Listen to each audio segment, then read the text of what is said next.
I would say that I'm, if you like, an accidental track cyclist. I grew up horse riding. That was my passion. Horse actually ended up injured. I needed a sport to do on the cheap. Ended up with the running club at university. Started hill running, absolutely loved it. I myself ended up kind of ill, injured, just student lifestyle, hadn't really looked after myself. And my dad booked me in to do an accreditation here. He was like, you really enjoy it, it'll be really good fun, something completely different. I was a bit like, I'll do it. But I hadn't watched track cycling. I'd never been in a velodrome. I hadn't had clip-in pedals. I hadn't been on a fixed gear bike. I really was clueless. It was a challenge, so I was like, I'll give it a go. And I went and I did it. And as much as it annoys me, my dad was right. I did love it. And it just, my whole cycling career started then. I kind of by chance ended up in some Scottish cycling sessions, and then they offered me to come to more, at which point I was then qualified as a vet and started working as a vet, and then I tried to juggle the cycling and being a vet, which I juggled for 2.5 years, and then I went full-time as an athlete, and fast forward a bit and I'm still here. And how hard was it to break into the sport at such a later age? Obviously you have people from youth really, I guess, training up to become track cyclists, but you came in at such a later age. It was definitely challenging. Everything is geared towards getting youngsters into sport. There's such great youth programs for developing them. I feel that there's a kind of a miss in that there are older athletes who've maybe done other sports who've just not had the exposure or the opportunity, who've been really talented, but they've just not had the opportunity to try that specific sport. And unless they have someone like their dad to say, go and do a track session, they don't have, they've missed out effectively. It was a little bit of a challenge, people bring up my age every so often, but it gives you a lot of life perspective and probably means it's easier when things don't go so well to be able to rationalize it and navigate athlete lifestyle, if you like. So it did have its challenges coming in a little bit later, but you can't change it. And I just would like to prove to people that age should not be a limiter. Absolutely. We're sat in the incredible Cyprus Hoy Velodrome, a venue that you've raced in many times before. How incredible is it to race in front of a home crowd here?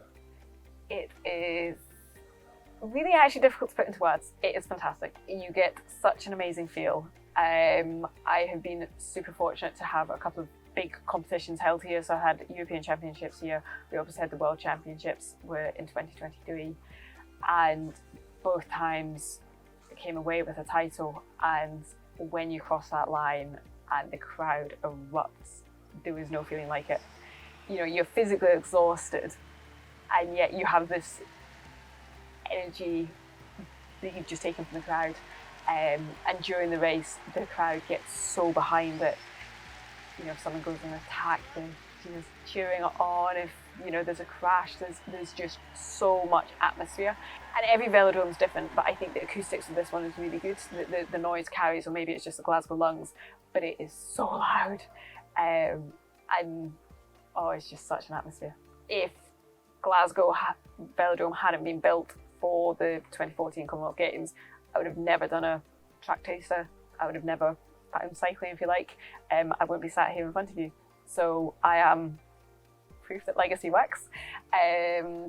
I wasn't so much getting inspired. I didn't watch the Commonwealth Games because I was in the midst of vet exams and trying to become a vet. So I didn't kind of watch it, engage it, but I had the opportunity because of the if you like, the facility being built, and then that coming into Gold Coast was like, that's, I would like to go to the Commonwealth Games.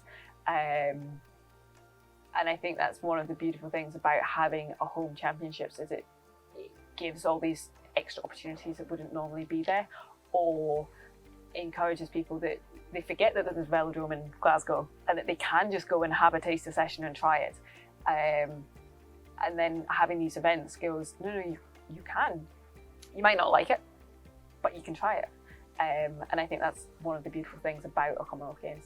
In your short time, you've won many accolades. One of them being you were the first Scottish cyclist to win 3 medals at the same Commonwealth Games. How proud are you of that achievement? Bearing in mind how many big name Scottish cyclists there's been over the years.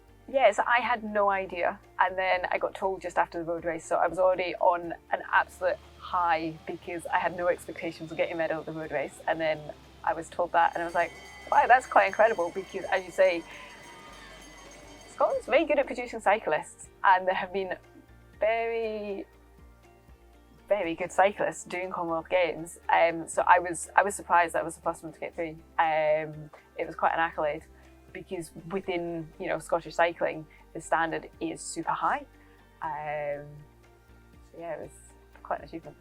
Looking into a year, say all things go perfectly, and this time next year you are stood on the top of the podium here in front of the home crowd. What would you say to young Neah, who was studying to be a vet all those years ago, if you were stood on the top step? Be more time efficient as a student. You waste a lot of time. That's every student. Yeah, I think that's every student. It's funny when you look back and you're like, I used to have so much free time, and yet I used to just waste it. I think just really enjoy the journey. You get these inspirational quotes. It's about the journey, not the destination. The destination, you've got to want to go there. I really would like to be on the top step of the podium, but that moment goes so quickly.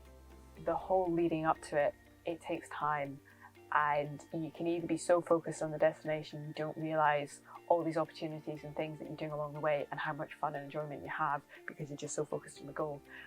And definitely, athletes, we are very goal orientated.